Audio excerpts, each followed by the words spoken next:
할렐루야. 아멘. 추수 명절 잘 보내고 계십니까? 하나님께서 특별히 추수 명절을 6일 동안이나 이렇게 주신 것은 충분히 휴식을 취하라고 하신 것 같습니다. 저도 고향에 잘 다녀왔고 또 가족과 함께 즐거운 시간을 보내고 있습니다. 오늘도 추석 연휴 기간이지만은 하나님께서 이 주일을 예배드리게 하여 주셨으니 우리 함께 은혜 나누었으면 좋겠습니다. 오늘 말씀의 제목은 마음으로 믿고 입으로 시인이라는 제목으로 하나님 말씀을 전하도록 하겠습니다. 우리가 그리스도인이라 그러면은 사실 자기 자신이 예수를 믿는다고 그렇게 고백하지만은 다른 사람들이 나를 볼 때에 저 사람은 그리스도인이다 그렇게 나타나고 있는가 하는 것을 생각해 볼 수가 있습니다. 우리나라에도 많은 연예인들 가운데에 예수님을 믿는 기독교인들이 많이 있습니다. 그 가운데 예수 믿는 기독교인 가운데에 특별히 연말에 특별히 그 상을 수여하게 될 때에 시상식에서 수상 소감을 발표하잖아요. 그때에 참 많은 분들에게 감사 인사말을 전하는데 특별히 예수를 믿는 연예인 가운데에 하나님께 영광을 돌린다. 이것을 고백하는 기독교인이 가끔씩 이렇게 보여집니다. 연예인들 가운데에 자기는 예수를 믿지만은 떳떳하게 밝히지 못하는 연예인들도 많이 있을 것입니다. 얼마 전에 김수미라고 그 탤런트 아시죠? 욕을 감칭하게 한다 그래가지고 김수미에 대해서 좀 욕쟁이 할머니다 뭐 이런 소문도 났는데 최근에 이제 유튜브에 동영상 보면은 간증 집회를 많이 다니고 있습니다. 오랫동안 하나님을 이렇게 잊어버리고 사실 그 김수미 그분의 간증을 잠깐 들어보니까 어렸을 때부터 자기 할아버지가 교회를 세우신 분이었고 어렸을 때부터 교회에 대한 열심히 다니고 전도도 굉장히 많이 하는 그런 상황이었는데 어린 시절이다 보니까 세월이 흐르면서 학교를 다니고 고향을 떠나고 그러면서 사회생활을 하다 보니까 이제 그 신앙을 잃어버렸죠. 그러다가 얼마 전에 주님을 영접하고 그 주님을 만난 그 기쁨이 너무 커서 만나는 사람마다 내가 예수 믿는다고 그동안 내가 잘못 살았다고 그러면서 회개하고 새롭게 자기가 변화된 모습들을 사람들에게 간증하는 것을 보게 됩니다. 연예인만 그렇겠습니까? 정치인들도 마찬가지입니다. 제가 알고 있기는 국회의원도 3분의 1 정도는 기독교인이라고 알고 있습니다. 그런데 여와 야가 서로 만나면 서로 극한 상황에 대립하고 있지 않습니까? 제가 볼 때에 이분도 기독교인이라고 프로필 나와 있고 이분도 기독교인의 프로필 나와 있는데 서로 당이 다르죠. 거기서 서로 정책적인 부분으로 얼마든지 이렇게 토론하고 논쟁할 수 있는데 인격을 모독하고 욕을 하고 이 두 사람이 다 기독교인인데 그것이 실질적으로 내가 기독교인입니다 하고 드러내지 않았을 뿐이지 프로필에 기독교인이라면 이 사람 예수 믿는 사람 아니겠습니까? 그런 걸 봤을 때 사람들 앞에 부끄러운 부분이 있죠. 하나님을 믿는다면 사람들 앞에 나 기독교인이라는 것을 떳떳하게 드러낼 수 있어야 되는데 때로는 부끄러워서 내가 기독교인이라는 것을 밝히지 못하는 그런 일도 많이 있습니다. 왜 그럴까요?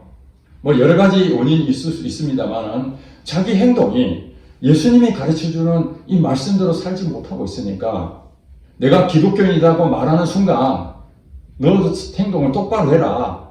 그런 것 때문에 지탄을 받고 또 자기 자신이 아직 하나님 앞에 정말 이 말씀대로 살지 못하는 그 연약감 때문에 감추고 있는 것이 대부분이 아닐까 생각이 듭니다.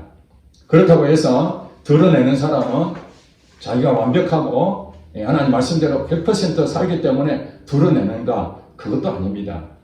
그것은 믿음의 차이라고 봅니다. 믿음이 연약할 수도 있고 그 믿음이 조금 더 클 수 있고 점점 믿음이 자라가게 되지 않습니까? 믿음의 크기만큼 우리는 하나님을 드러낼 수 있습니다. 예수님께서 마태복음 5장 보면은 산상수훈의 말씀입니다. 예수님께서 제자들과 그 많은 무리들에게 말씀을 증거할 때에 마태복음 5장 16절에 이렇게 말합니다. 너희 빛을 사람 앞에 비치게 하여 그들로 너희 착한 행실을 보고 하늘에 계신 하나님께 영광을 돌리게 하라. 누구에게 했습니까? 예수 안 믿는 사람입니까? 아닙니다. 예수를 믿는 그리스도인이라면 우리는 이 빛이라는 거예요. 빛으로 되려고 애를 쓰는 것이 아니라 너희는 빛이요 소금이다. 예수님 딱 정의를 했습니다. 예수를 믿는다는 그 자체만으로 우리는 이미 소금이고 빛입니다. 자, 이 빛입니다. 빛은 어떻게 됩니까? 드러나게 되어 있습니다. 빛은 비춰져야 됩니다. 빛이 어둠에 있는 것을 비추기 위해서 빛이 필요한 거잖아요. 빛이 왜 필요합니까? 어둠을 밝히기 위해서 빛이 필요합니다. 그래서 이 빛은 감추어두는 게 아니고 드러내야 되는 거죠. 누구 앞에 드러냅니까? 사람들 앞에. 예수를 믿는다는 것은 빛을 가지고 있는데 그 빛은 어둠에 있는 이 많은 사람들 앞에 그 빛으로 드러내는 겁니다. 드러내면은 그들이 우리의 착한 행실을 보고 하나님께 영광을 돌린다는 겁니다. 아멘. 이게 우리의 사명입니다. 우리의 빛이라는 거예요. 그 빛으로서 사람 앞에 비치게 해가지고 그것을 보고 하나님 믿는 사람은 내가 가지고 있는 이 가치관은 완전히 다른구나. 하나님 안 보이지만 하나님 분명히 살아 계시는구나. 이게 영광이 되는 거거든요. 이게 이제 예수 믿는 사람들의 사명이고 그러니까 우리는 뭡니까? 드러내야 되는 겁니다. 예수를 믿는다면 드러내는 것이 우리의 사명입니다. 문제는 뭐냐? 믿음이 연약해서 드러내는데 주저할 수밖에 없는 겁니다. 그렇죠. 초신자들 같은 경우는 밥 먹을 때 기도하라는 그런 얘기 듣지 않습니까? 그런데 신앙생활 오래 한 사람들, 익숙해진 사람들은 뭐 기도하는 일에 자연스러운 행동일 수 있지만 초신자들은 그동안 안 믿는 사람들과 같이 생활하다 보니까 갑자기 그 안 믿는 불신자들과 같이 밥 먹을 때 눈 감고 기도한다는 것은 부끄러운 느낌이 오잖아요. 너 예수 믿었네? 이렇게 할까봐. 그래서 그냥 눈 뜨고 마음속으로 이렇게 기도하기도 하고 쉽게 드러내지 못합니다. 이게 이제 믿음의 차이가 있는 것이거든요. 제일 중요한 게 무엇이냐? 신앙의 가장 중요한 것은 믿음이라는 거예요. 믿음.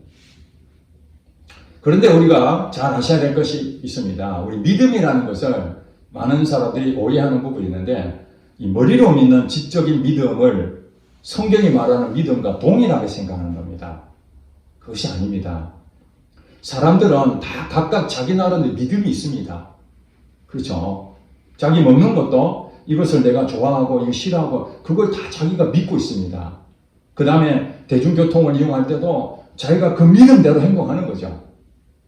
이것은 사람마다 다 다릅니다. 그것을 자기 가지고 있는 그 믿음을 가지고 성경을 보면은 자기 믿음대로 성경을 해석하게 됩니다. 성경에서 말하는 믿음은 나의 가지고 있는 가치관으로 나의 생각과 이것으로 믿는 게 아니라 내 생각으로 믿는 것이 아니라 믿음이 하나님으로부터 주어지는 것입니다. 믿습니까? 이걸 믿음이라고 하는 겁니다. 믿음이라는 것은 하나님이 내게 믿음을 주시는 거예요. 이것이. 자, 그러면 구원을 받는다는 것이 무엇입니까?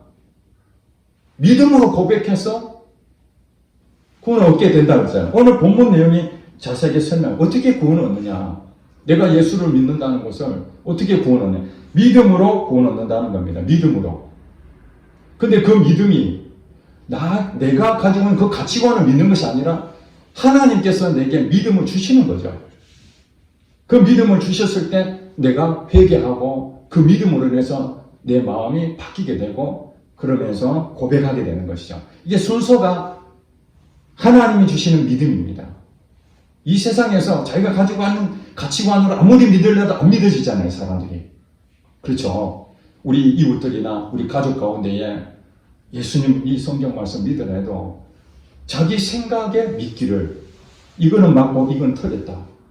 그렇게 판단해버리기 때문에 믿음에 대한 부분이 형성이 될 수 없는 것입니다. 그렇다면 우리는 사람들 앞에 빛을 비추고 이 착한 행실로 영광을 돌려야 되는데 이게 믿음의 문제라고 그랬죠. 그럼 그 믿음은 내가 믿는 것이 아니라 하나님으로부터 이 믿음이 주어져야 된다는 것을 아셨다면 그 주어지는 그 믿음을 위해서 우리는 뭐 해야 됩니까? 구해야 됩니다. 성경에 보니까 구하라 그러면 주실 것이요. 하나님으로부터 오는 것은 구해야 되는 겁니다. 내 스스로 해야 될 게 있고 하나님으로부터 공급되는 게 있습니다. 믿음은 하나님으로부터 공급이 돼야 됩니다. 이건 내가 뭘 하는 것이 아닙니다. 자기 믿음으로 되는 것은 나중에 다 실패합니다. 그래서 이 구원이 오늘 성경에 보면 구원에 대한 얘기하는데 구원은 영적인 구원에 대한 부분을 성경이 말하고 있지만은 저는 이 영적인 구원뿐만 아니라 우리의 일상에 있는 잘 안 되는 것들, 문제되는 것들 이런 것들도 다 구원에 대한 부분으로 해석할 수 있습니다. 우리가 몸이 아프잖아요. 그 몸이 회복이 되는 것이 구원 얻는 거죠. 우리가 경제적으로 무너졌습니다. 경제적으로 정말 일으킬 수 없는 상황에서 빛을 다 갚고 다시 회복이 되면 이게 구원 얻는 것이죠. 그렇게 해석할 수 있습니다. 자, 오늘 본문에 보겠습니다. 8절에 보니까 말씀이 내게 가까워 내 입에 있으며 내 마음이 있다 하였으니 곧 우리가 전파하는 믿음의 말씀이라. 이렇게 성경은 말하고 있습니다. 자, 말씀이 내게 가까워 내 입에 있으며 내 마음이 있다 하였으니 이거는 관주 성경에 보니까 이 말씀은 사도 바울이 로마 교회에다가 말씀하신 내용인데 이 내용은 자기가 말한 것이 아니라 구약에 있는 신명기 30장 14절 말씀을 가지고 와서 여기다 말씀하는 거예요. 구원에 대한 얘기를 하는 겁니다. 지금 사도 바울이 로마 교회에 구원에 대한 부분을 얘기하는데 거기에 대해서 신명기 30장 14절 말씀을 가져왔는데 신명기 30장 14절이 뭐냐? 말씀이 너에게 가까워 너 입에 있으며 내 마음이 있다 하였으니 이렇게 된 것이죠. 이 말이 무엇입니까?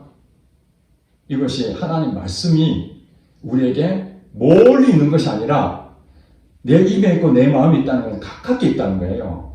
그러니까는 실천하기 쉽다는 것입니까? 어렵다는 것입니까? 쉽다는 것입니다. 쉽다.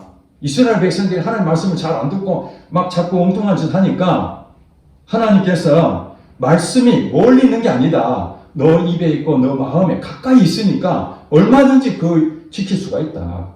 하나님 뜻대로 순종할 수 있어. 지금 이 얘기하는 겁니다. 그걸 가져와가지고 사도 바울이 얘기하는 거죠.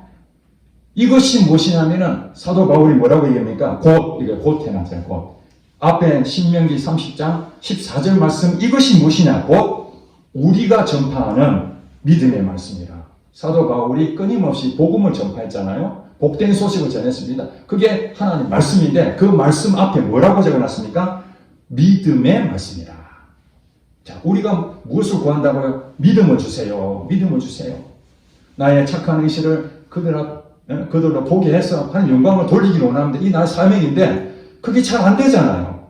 부끄럽고 육신 연약하고 믿음이 없으니까 믿음을 주세요 했더니 사도 바울이 말씀을 준다는 거예요. 그러니까 보세요. 믿음을 주세요. 하나님이 가만히 계시는 것이 아니라 믿음을 주는데 믿음의 눈에 보여요? 안 보여요? 안 보입니다. 추상적입니다. 안 보입니다. 근데 하나님이 믿음을 주세요 하면은 무엇을 주냐면은 말씀을 주십니다. 아멘? 말씀. 말씀이 멀리 있는 것이 아니라 그분이 하시는 그 말이 우리에게 믿음을 주는 겁니다. 그것이 오늘 신명기 30장 14절 말씀을 인용해서 우리가 다시 설명하고 있는 거예요. 사도 바울이. 그것을 9절에 지금 어떤 믿음을 얘기하냐? 말씀. 지금 믿음의 말씀을 얘기했잖아요. 말씀을 준다고 그랬잖아요. 믿음에. 그것이 9절에 지금 다시 얘기하고 있습니다. 신명기 30장 14절 말씀을 가지고 와가지고 사도 바울이 해석해 주는 거예요. 여러분 보시기 바랍니다. 다 같이 한번 읽어보겠습니다. 시작. 네가 만일 네 입으로 예수를 주로 시인하며 또 하나님께서 그를 죽은 자 가운데서 살리신 것을 네 마음에 믿으면 구원을 받으리라. 아멘. 자, 이게 뭐라고 했습니까? 8절에 말씀이 너에게 가까워 내 입에 있으며 내 마음에 있다. 요 얘기잖아요. 그것을 내 입에 있고 내 마음에 있는 것이 도대체 무엇인가? 말씀이라고 말씀. 그 말씀에 대해서 9절에 이렇게 말합니다. 너 입으로 예수를 누구로 신하며? 예. 우리가 입에 있는데 그 말씀이 내게 왔어요. 그 말씀이 무엇이냐? 예수님이 나의 주인이십니다. 나의 주입니다. 이렇게 입으로 시인한 요게 말씀인 거예요. 아멘? 예. 하나님께서 그렇게 바울을 통해서 지금 얘기하고 있는 것입니다. 예수님이 누구냐? 예수님이 주님이시다. 그렇게 입으로 고백하는 것. 이것이 하나님 말씀입니다. 그걸 어떻게 하는 거예요? 믿으라는 거죠. 자, 그 다음에 또 하나님께서 그가 누구죠? 예수님이죠. 예수님을 죽은 자 가운데서 살리신 것을 어디에 믿으면? 성경을 보세요. 어디에 믿으면? 너의 마음에 믿으면 구원을 받으리라. 그러니까 믿는데 무엇을 믿느냐면은 예수님이 죽은 자 가운데서 다시 살리신 것을 그걸 믿으라는 거예요. 이해가 되시죠? 자, 입으로는 예수님이 나의 주인이십니다. 이렇게 고백하고 마음으로는 죽은 자 가운데 다시 살리신 분이시다. 하나님이 예수님을. 그러니까 그분을 우리가 어디에 믿어요? 내 마음에 믿는 거예요. 그러면은 구원을 받는다고 말씀합니다. 자, 이 9절 말씀은 신명기 30장 14절 말씀을 인용해서 순서를 그대로 얘기한 거예요. 입을 먼저 얘기했고 그 다음에 마음을 얘기했습니다. 그런데 이것을 정상적으로 싹 돌리니까 10절 말씀이 됩니다. 사도 바울이 이것을 신명기서가 아니라 시작과 끝을 지금 얘기하는데 10절에 다시 한번 읽어보면 시작. 사람이 마음으로 믿어 의에 이르고 입으로 시인하여 구원에 이르느니라. 똑같은 얘기인데 이번에는 바꿔졌죠. 앞에는 입으로 시인하고 마음으로 믿는 것인데 지금 10절에는 마음으로 믿고 입으로 시인하는 이 순서가 바뀌어졌습니다. 왜 그럴까요? 9절과 8절은 우리의 나타나는 행동들을 보고 그 사람이 믿는구나 안 믿는구나 알 수 있다는 거예요. 여러분 아무도 모르는데 시상식에 나와서 내가 이 상을 받은 건 하나님께 영광을 돌립니다. 이렇게 말했습니다. 그 사람이 믿는지 안 믿는지 몰랐는데 입으로 하나님께 영광을 돌렸습니다. 그러면 어떻게 생각? 저 사람은 마음으로 예수님을 믿는 사람이구나. 이렇게 판단하는 거예요. 그래서 입으로 시인하는 것이 먼저 나온 거죠. 그러나 순서는 뭡니까? 그 안에 마음이 먼저 믿었겠죠. 그러니까 입으로 나온 것이죠. 그래서 신명기서를 예를 들어서 가져왔을 때 그렇게 행동을 먼저 얘기하고 마음으로 뒤에 얘기했다면 순서는 10절처럼 마음으로 먼저 믿는 거예요. 사람이 마음으로 먼저 믿어서 하나님의 의에 이른다. 그게 의인이 되는 거죠. 하나님이 의로 여겨준다는 칭입니다. 칭임. 내가 의로운 자가 아니라 하나님이 마음에 믿으면은 너가 의롭다. 이렇게 얘기해준다는 거예요. 여기서 말하는 믿는다는 것은 내 지적으로 믿는 것이 아니라 하나님이 내게 무엇을 줬어요? 말씀을 주신 것이죠. 앞에 보니까 믿음의 말씀. 그 믿음의 말씀을 내게 줄 때에 내가 아멘 깨달아지는 것이죠. 그러니까 중요한 게 무엇입니까? 하나님이 믿음을 주시는데 믿음은 눈에 보이는 것으로 주는 것이 아니라 말씀을 주시는 거예요.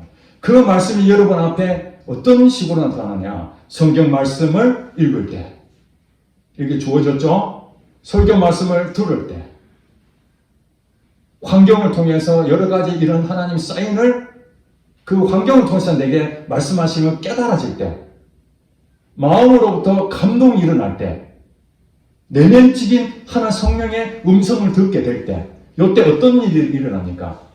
깨달아지는 거죠. 마음으로 깨달아지는 거예요. 그전에는 몰랐는데 하나님 말씀을 읽어도 전혀 몰랐는데 어느 날 하나님 말씀 있는 가운데 깨달음이 왔어요. 설교도 수없이 들었는데 어느 날 그 설교 들으면서 마음에 깨달음이 왔어요. 요게 믿음을 주신 것입니다. 말씀을 통해서 내게 믿음을 줘요. 그러면 그 믿음이 내게 주어졌잖아요. 그 주어진 것으로 의에 이르는 건 이제 의로운 자가 된 거예요. 하나님은 의로운 분이기 때문에 이 죄인은 하나님과 관계가 단절되어 있잖아요. 하나님의 관계가 의로운 자가 되어야 됩니다. 그래서 우리가 의로운 부분으로 바뀌어진 상태에서 하나님과 관계가 맺어지는데 이것으로 끝나면 안 되는 거죠. 여기서 오해하는 거 있어요. 내가 믿었어요. 이제 설교 말씀을 깨달았습니다. 그렇구나. 내가 잘못 살았구나. 잘못 행동했구나. 하나님이 내게 이를 유로하시는구나. 이런 것을 깨달아졌다면 그 다음에 선택을 해야 됩니다. 선택. 마음으로 믿어 의에 이르고 그 다음에 끝나버리는 것이 아니라 그 다음에 뭐로 되어 있습니까? 입으로 시인하는 데까지 나가야 되는 겁니다. 입으로 시인하는 것이 이게 실행하는 거예요. 실천하는 거죠. 내가 믿었다면 그 믿음이 실제가 되려면 실천으로 옮겨져야 되잖아요. 그러려면 내가 선택을 해야 됩니다. 선택. 많은 사람들은 내가 믿습니다. 설교 말씀, 목사님 은혜 받았습니다. 내가 정말 잘못 살았습니다. 그렇게 하고 다시 실천 안 한다면, 주시는 말씀대로 순종 안 한다면 그것은 믿음이 없어지는 거죠. 믿음이 없어지는 거예요. 예를 들어서 병원에 갔습니다. 몸이 아파가지고 병원에 검사를 딱 해보니까 고객님, 환자는 지금 당뇨에 지금 질환이 있습니다. 검사 결과 나왔다. 그러면은 나는 건강한 줄 알았는데 어느 날 몸이 아파서 갔더니 당뇨라고 그랬어요. 그럼 의사가 뭐라고 합니까? 거기 처방해 주잖아요. 검사만 하고 그냥 가라고 합니까? 아니잖아요. 내가 무엇인지를 그걸 통해서 확인을 했어요.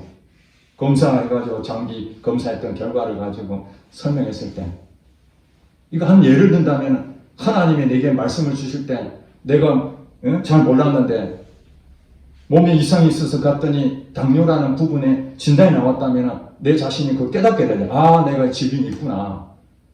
그러니 의사가 처방하잖아요. 음식을 조절하셔야 됩니다. 단 것을 드시면 안 됩니다. 그리고 이 약을 꼬박꼬박 드셔야 당뇨를 조절할 수 있습니다. 그렇게 처방했습니다. 그러면은 이 환자가 그걸 듣고 와가지고 그 다음부터 뭘 해야 됩니까? 의사가 말한 대로 내가 지금 당뇨라는 것을 믿는다면, 눈은 안 보이지만 그 의사가 검사했던 것을 믿는다면 그 다음에 어떻게 됩니까? 운동도 열심히 하고, 담이 있는 것은 가능하면 피하고 약도 꾸준하게 먹어야 되는 거죠. 이게 뭡니까? 입으로 시인한다는 거예요. 믿음이 있다면은 입으로 시인하는 것이 바로 이어가는 거예요. 그런데 의사가 말을 했지만은, 맞아, 내가 당뇨를 더 어렵게 안 하려면은 처방한 대로 내가 해야 되겠어. 그렇게 실천하면은 당뇨를 관리를 할 수 있고, 제가 듣기로는 수십 년 동안 당뇨병을 앓았는데도 지금도 전혀 합병증 없이 잘 조절해서 살고 있는 분이 많습니다. 그런데 의사가 말한 대로 알고는 있지만, 믿었지만 실제적으로 운동도 안 하고 당분도 그냥 내가 먹던 대로 옛날 그대로 먹고 약도 잘 챙겨 먹지도 않고, 그러면은 어떤 일이 생깁니까? 당뇨가 악화되는 거죠. 우리는 신앙생활을 마치 이와 같이 하고 있습니다. 의사가 처방해주는 그 말을 들었는데도 불구하고, 깨달아졌는데도 불구하고, 당연히 의사가 말한 대로 내가 당뇨병이 나을 것이야, 나는 나을 수 있어, 이렇게 아무리 고백한들 실천으로 안 가면은 아무 소용이 없는 것처럼, 우리가 하나님 믿습니다, 믿으면 하지만은 그 믿음이 실제가 되지 않는다면 그 믿음을 과연 믿는다고 할 수 있겠는가? 그래서 우리에게는 이 선택이 매우 중요합니다. 선택을 해야 됩니다. 말씀을 깨달았으면 그 깨달은 말씀을 실제로 행동하는 겁니다. 떠먹여 주는 것이 아니에요. 하나님께서 에덴 동산을 만드시고 아담에게 말씀하셨잖아요. 선악과를 먹지 마라. 먹으면 정령 죽으리라. 그래서 아담과 하와는 이 말씀을 그대로 믿고, 말씀이 왔으니까 그 말씀을 믿었습니다. 선악과를 따먹지 않았을 때 아무 일도 일어나지 않았습니다. 안 먹었다는 얘기는 실천을 했다는 거잖아요. 그런데 어느 날 그 선악과를 보면서 갑자기 먹고 싶은 생각이 든 거예요. 물론 사단의 유혹도 있었지만은 그것을 어겼을 때냐. 먹지 말라고 했는데 그것을 먹는데 사단이 나를 꿰물어 내가 먹은 나이다. 그렇게 나중에 고백하지 않습니까? 그럼 여러분, 사람들은 다 사단이 나를 이렇게 유혹해서 내가 죄를 범했지. 나는 원래 그 선악과를 안 먹으려고 그랬어요. 근데 사단이 자꾸 부추기니까 어쩔 수 없이 내가 넘어질 수밖에 없었어요. 지금 나만 탓하고 있는 거죠. 자, 그렇다면은 선악과는 누가 먹었습니까? 사단이 선악과를 따가지고 내 입에 집어넣어서 어쩔 수 없이 들어갔습니까? 아니면 내가 따가지고 먹었습니까? 오해하면 안 됩니다. 사단이 우리를 끊임없이 공격하고 미혹하고 유혹하는 건 맞습니다. 그렇지만은 우리 모든 것을 그 구렁텅이에 집어넣는 것은 그들은 계속 부추길 뿐이지 실제로 들어가는 내가 들어가는 겁니다. 내가 선악과를 먹는 겁니다. 여기서 뭐냐, 하나님 말씀이 내게 임해서 그것이 실제가 되려면은 내가 선택을 끊임없이 선악과를 안 먹어야 되는 거예요. 끊임없이. 이게 구원인 거예요. 그런데 어느 날 그것을 먹게 되면은 선택을 한 겁니다. 내가 먹는 곳으로. 그러면 믿음이 파산되어 버리는 겁니다. 매우 중요한 것입니다. 그 원리를 여러분 잘 아셔야 돼요. 자, 믿음으로 시작이 됩니다. 구원이라는 것은 우리가 어떤 일에 회복이 되길 원한다. 그러려면 먼저 무엇이냐? 믿음이 필요합니다. 믿음이 없으면 믿음으로 구해야 되고 그 믿음을 구하는 자에게 하나님 말씀이 임합니다. 그 말씀이 내게 깨달아지면 그 깨달은 말씀을 가지고 멈추지 말고 그것을 선택을 해야 됩니다. 선택하는데 어떤 일이 있을까요? 쉬울까요? 어려울까요? 내가 능히 할 수 있는 것은 쉽겠죠. 하나님 주신 말씀이 내가 얼마든지 할 수 있는 것은 쉽게 할 것입니다. 그런데 하나님 주신 말씀이 내가 하기 굉장히 어려운 부분들은 실천하기 어려울 겁니다. 하나님은 우리에게 시험을 하시는데 믿음의 분량 만큼 시험을 하십니다. 아무에게나 그냥 엄청난 그렇게 하는 거 아닙니다. 내 수준에 맞게끔 하나님께서 테스트를 이렇게 합니다. 말씀을 주신다는 거예요. 말씀을 다 똑같이 주는 게 아닙니다. 믿음의 분량대로 그 말씀이 갑니다. 그러면 우리는 뭐냐? 그 말씀을 듣고 깨달아지면은 실천해야 돼. 잘 안 되는 이유가 뭐냐면은 내가 그동안 가지고 있는 가치관, 내가 가지고 있는 경험들, 내가 가지고 있는 사고방식, 이런 것들이 하나님 말씀으로 순종하기에 선택하는데 매우 힘든 거예요. 갈등하는 겁니다. 왜냐하면 내가 그동안 익숙한 것들이 쉽게 나오잖아요, 그냥. 쉽게 나오는 겁니다. 그것을 절제를 해야 되는데 이 절제가 잘 안 되는 사람들은 순종이 잘 안 되잖아요. 그러니까 사람들은 뭐냐면 내가 믿었으니까 알아서 해주세요, 하나님. 알아서 절제하게 되고 알아서 인내하고 알아서 하나님께 해결하다. 이 문제를 해결하다. 나는 가만히 있고 모든 것이 완벽하게 깨끗하게 정리되면 얼마나 좋겠습니까?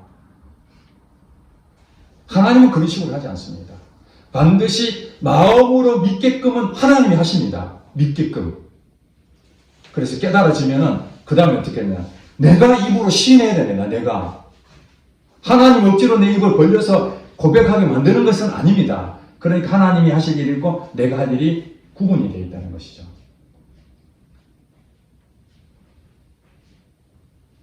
마태복음 뿐만 아니라 누가복음에도 보면은 예수님께서 제자들을 부르시는 가운데에 베드로의 그 어부였던 베드로의 배를 타고 초창기 때입니다. 예수님 제자가 되기 전에 예수님께서 베드로의 배를 타고 거기서 사람들에게 이제 복음을 전했습니다. 천국 복음을. 그런데 그때의 상황으로 보면은 이 어부였던 베드로가 예수님 만나기 전이니까 열심히 고기잡이를 했는데 밤이 새도록 고기 한 마리를 잡지 못하는 그런 일들이 있었어요. 허탕친 거죠. 그때에 예수님께서 베드로의 배에 올라타서 사람들에게, 청중들에게 설교를 하시고 그 다음에 베드로에게 이런 말씀하십니다. 깊은 데로 가서 그물을 내려 고기를 잡아라. 깊은 데로 가서. 베드로는 어부로서 전문가입니다. 예수님은 목수의 아들이었습니다. 그러니까 사실 비전문가였지만은 예수님이 전문가가 얘기했다면 더 이해가 되는데 비전문가였던 예수님이 설교는 잘할지 모르지만 고기 잡는 것은 베드로가 더 탁월한 전문가 아니겠습니까? 근데 예수님이 그렇게 말씀하시는데 베드로가 뭐라고 얘기합니까? 주여, 내가 밤새도록 수고하여 고기를 잡으려 했지만 허탕쳤는데 말씀에 의지하여 내가 그물 한번 내려보겠습니다. 이게 굉장히 중요한 것입니다. 말씀에 의지하여. 내 생각으로는 예수님 말씀 도저히 이해가 안 됩니다. 내가 지금까지 이 갈릴리 호수의 전문가인데 당신이 뭘 알아? 자기 고집도 있고 자기 가치관도 있는데도 불구하고 그것을 내려놓고 말씀에 의지하여 그물을 던졌더니 그 그물이 찢어질 만큼 가득 찼다고 성경은 말하고 있습니다. 우리가 어디서 부딪히느냐? 내가 가지고 있는 이 가치관 때문에 주의 말씀이 더 확실한데도 불구하고 경험이 없으니까 그것을 순종하지 못하고 그건 다음에 하고 내가 원하는 대로 움직인다는 거예요. 자, 이제 다시 처음에 얘기했던 데 돌아가겠습니다. 우리의 사명이 뭐라고요?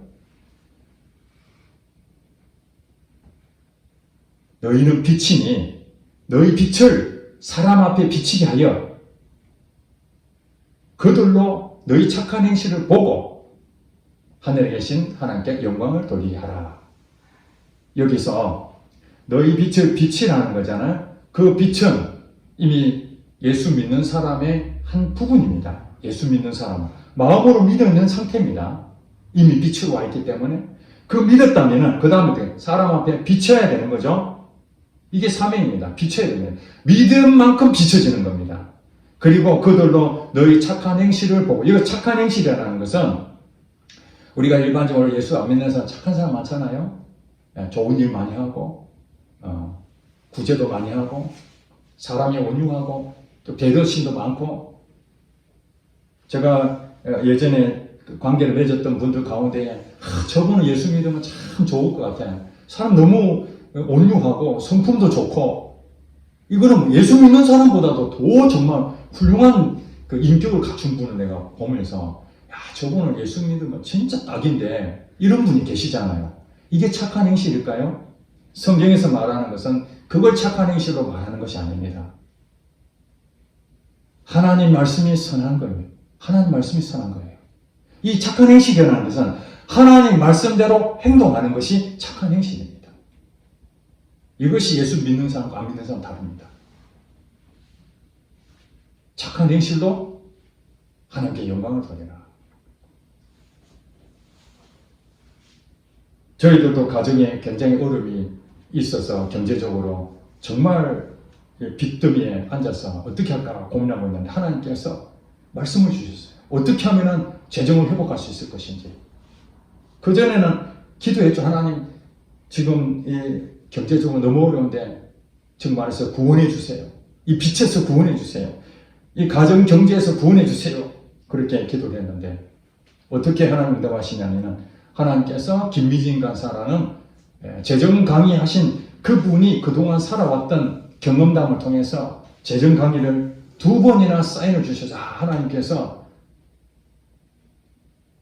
재정을 회복할 수 있는 길이구나. 그렇게 해서 그 강의를 저와 아내가 듣게 됐죠. 그 김미진 간사에 대해서는 제가 여러 차례 말씀해서 다 알고 계실 겁니다. 그 김미진 간사도 사업을 하다가 여자로서 사업을 했는데 50억의 빚을 지고 사채업자가 쫓기고 2번이나 자살 시도하고 도무지 예수를 믿는 4대째 집안이었고 성경도 수십 번 읽었고 예배는 빠진 적도 없고 돈 번 것도 가난한 사람 많이 도와주고 그런데도 불구하고 경제적으로 완전히 무너진 빚더미가 되니까 믿음이 어디 가버렸는지 하나님이 어디 가버렸는지 인생 끝내야 되겠다 이렇게 생각했다는 거예요. 여러분 믿음이라는 것은 그때 나타나는 거죠. 위기 가운데에 정말 고난과 핍박 가운데에 내가 몸이 정말 극도로 아플 때에 그때 믿음이 필요한 겁니다. 돈이 없을 때에 그때 믿음이 필요한 거죠. 사람의 관계가 무너졌을 때 그때야말로 믿음이 필요한 거죠. 그래야 내가 회복이 되는 겁니다. 그런데 넉넉하고 좋을 때 그게 믿음이 있는 줄 알았는데 다 잃어버리니까 그 믿음이 다 없어져 버리고 자살하려고 할 때에 그의 남편이 세미나가 있는데 그게 꼭 한 번만 가보라고, 죽더라도 그 세미나 한번 듣고 죽으라고. 그래서 소망이 없잖아요. 생각을 해보세요. 눈에 안 보이는 그 하나님을 모태신앙으로부터 부모님으로부터 교육받고 그렇게 믿어왔는데 정작 그 하나님은 빛을 해결해 줄 수 없는 하나님을 믿었기 때문에 그 자기 생각이죠. 자기가 가지고 있는 그 지적 믿음 때문에 하나님이 이 모든 것을 회복하시고 창조하신 하나님이라고 성경은 말하고 있지만은 그게 안 믿는 거죠. 자기 지적으로 믿었기 때문에 하나님이 주신 믿음이 없었던 거예요. 그러니까 다 자기 자신이 믿음이 없다는 걸 알고 세미나에 참석해서 그 홍성건 목사님이 하나님은 창조하신 분이고 우리의 가지고 있는 모든 재물도 하나님이 다 공급하시고 회복시켜 주신다. 그거 성경이 없겠습니까? 그런데 하나님이 그 목사님을 통해서 그 김미진 간사에게 말씀을 주신 거예요. 그 말씀으로 너 재정이 회복하려면 하나님 말씀을 들어라. 그게 자기 마음에 확 들어온 거죠. 아, 내가 믿음이 없는 자였구나. 하나님은 이 물질을 주시기도 하고 거두가시기도 하는데 그 욥의 고백이 이제야 내가 필요한데 나는 믿음이 없이 살았구나. 그러면 어떻게 해야 되겠습니까? 내가 이제 믿어졌잖아요. 그 홍 목사님 말씀하시는 하나님 공급하시는 그 하나님이심을 내가 믿었습니다. 이제 그렇다고 지금 당장에 돈이 생긴 겁니까? 아닙니다. 여전히 어려운 상태입니다. 학교를 다녀야 됩니다. 믿음에 훈련할 수 있는 그 학교를 다녀라. 돈도 없습니다. 등록금도. 그러면 우리 계산하자. 돈도 없고 시간도 없고 지금 내가 빚쟁이들 사채업자는 도망다니는 신세에 내가 무슨 공부를 하고 거기서 내가 돈 버는 일을 하라면 하겠는데 성경 공부한다는 것이 돈하고 관계가 전혀 없잖아요. 실질적으로는. 그럼 못할 것입니다. 그런데 돈 벌으라는 게 아니라 성경 말씀 이 믿음으로 하게 되면 하나님이 모든 걸 공급하신다 믿고 등록금도 하나님 책임져 주실 거 믿고 그 믿음의 시간을 10년 동안에 하게 됩니다. 빚쟁이로서 여전히 있는 상태에서 하나님께서는 하나씩 그렇게 해서 빚을 갚게 만들고 결국에는 그 빚을 다 청산하게 만들고 이제는 많은 부가 자기에게 돌아오고 이제는 전국에 전 세계 다니면서 이 재정 강의를 하는 강사로 하나님께 쓰고 있지 않습니까? 그가 예전에는 정말로 믿음도 다 까먹어버리고 사람들 앞에 부끄럽잖아요. 여러분 돈 많이 벌고 있는 상태에서 나 예수 믿습니다 하면 여러분들 얼마나 기분도 좋습니까? 내가 높은 지위에 있었을 때 나 예수 믿습니다. 그러면은 사람들이 야 박수 쳐주겠죠. 근데 몸도 완전히 무너지고 돈도 다 잃어버리고 지위도 다 없어진 상태에서 내가 하나님 믿습니다 하면은 너나 잘 믿어라 부끄럽게 생각하지 않겠습니까? 그렇지 않습니까? 그렇습니다. 진정한 간증은 무엇인가? 지금 당장에는 아무것도 일어나는 거 없습니다. 여전히 몸도 아프고 여전히 문제는 그대로 있고 하는 일마다 잘 안 되고 그럼에도 불구하고 하나님 주신 내 말씀 마음으로 믿어 이것이 분명하다면 내 생각은 안 되는 쪽으로 자꾸 생각하는 것이 아니라 현실은 지금 안 돼 있지만은 하나님께서 주신다고 말씀하셨으니 그 믿음의 말씀을 믿고 그대로 해보는 거예요. 그냥 결과는 하나님 책임지실 것이니까 이것이 믿음의 사람들이 걸어왔던 것입니다. 사랑하는 성도 여러분, 하나님께서는 여러분들에게 사명을 다 주셨습니다. 그 사명 가운데에 믿음으로 행동하는 것입니다. 믿음이 없이는 하나님을 기쁘시게 할 수 없다고 분명히 말했기 때문에 믿음으로 사는 것입니다. 그 믿음이라는 것은 반드시 실행에 옮겨져야만 그 믿음은 완성이 됩니다. 그러니까 원리를 말씀드리면은 시작은 믿음으로 시작되는 것이고 그 믿음은 하나님의 말씀이 주어져야 되고 그 말씀을 믿는 겁니다. 그 말씀. 여러분에게 지금 정말 필요한 말씀을 주실 것입니다. 믿음이 없으면 믿음을 구하시고 말씀이 오면은 그 말씀이 깨달아지면은 그때 여러분 뭐 해야 됩니까? 선택해야 됩니다. 아, 이 말씀을 내게 주신 것은 이대로 하라는 거구나. 그래서 여러분들이 선택을 하면은 그 선택이 이제 실천하게 되죠. 완벽하진 않지만 지금 현재 주어진 대로 실천하시고 그 실천이 안 되는 경우도 있죠. 내가 그동안 가지고 있는 가치관 때문에 실패하면 실패한 것으로 끝내고 다시 또 주님 믿음으로 서서 계속 하다 보면은 결국엔 여러분들이 예전에는 못했던 것이 하나씩 이제는 이겨나갑니다. 처음에는 당뇨병으로 이걸 먹어야 되는 거 이거 익숙하지 않으니까 까먹을 때도 있고 약을 먹어야 돼 약을 까먹을 때도 있고 당분 그거 내가 늘 섭취하다 보니까 안 먹으려니까 얼마나 힘들겠습니까 처음에는. 운동도 해야 되는데 몸도 지치니까 운동도 빠져먹을 때 있지 않습니까? 처음엔 그렇다는 거예요.